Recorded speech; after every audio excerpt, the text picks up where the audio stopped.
Genesis chapter 42. Now Jacob saw that there was grain in Egypt, and Jacob said to his sons, Why are you staring at one another? He said, Behold, I have heard that there is grain in Egypt. Go down there and buy some for us from that place, so that we may live and not die. Then 10 brothers of Joseph went down to buy grain from Egypt. But Jacob did not send Joseph's brother Benjamin with his brothers, for he said, I am afraid that harm may befall him. So the sons of Israel came to buy grain among those who were coming, for the famine was in the land of Canaan also. Now Joseph was the ruler over the land. He was the one who sold to all the people of the land. And Joseph's brothers came and bowed down to him with their faces to the ground. When Joseph saw his brothers, he recognized them, but he disguised himself to them and spoke to them harshly. And he said to them, Where have you come from? And they said, From the land of Canaan, to buy food. But Joseph had recognized his brothers, although they did not recognize him. Joseph remembered the dreams which he had about them, and said to them, You are spies. You have come to look at the undefended parts of our land. Then they said to him, No, my lord, but your servants have come to buy food. We are all sons of one man. We are honest men. Your servants are not spies. Yet he said to them, No, but you have come to look at the undefended parts of our land. But they said, Your servants are 12 brothers in all, the sons of one man in the land of Canaan. And behold, the youngest is with our father today, and one is no longer alive. Joseph said to them, It is as I said to you, you are spies. By this you will be tested.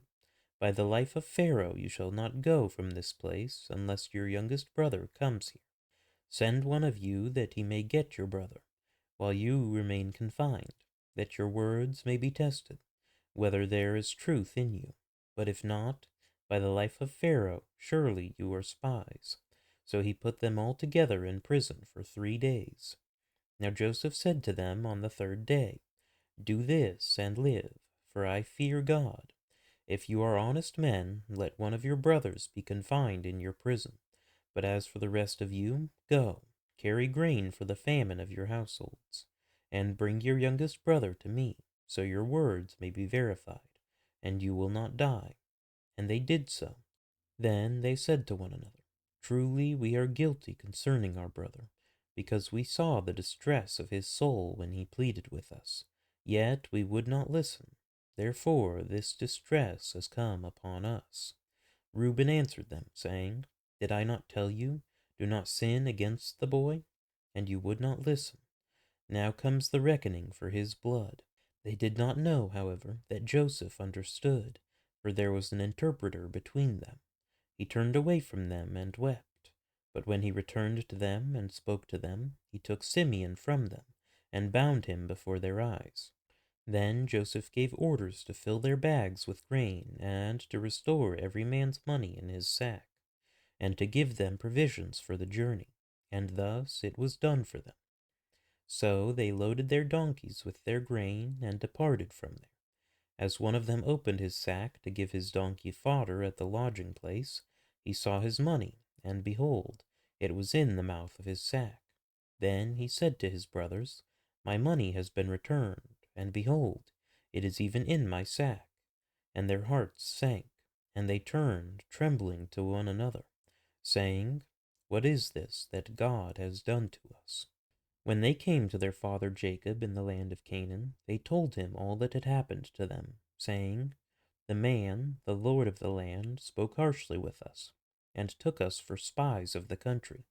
But we said to him, We are honest men, we are not spies. We are 12 brothers, sons of our father. One is no longer alive, and the youngest is with our father today in the land of Canaan.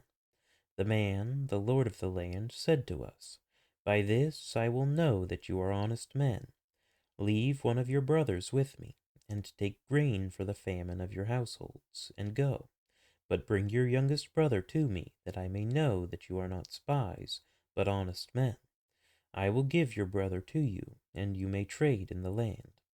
Now it came about, as they were emptying their sacks, that behold, Every man's bundle of money was in his sack. And when they and their father saw their bundles of money, they were dismayed. Their father Jacob said to them, You have bereaved me of my children. Joseph is no more, and Simeon is no more, and you would take Benjamin. All these things are against me.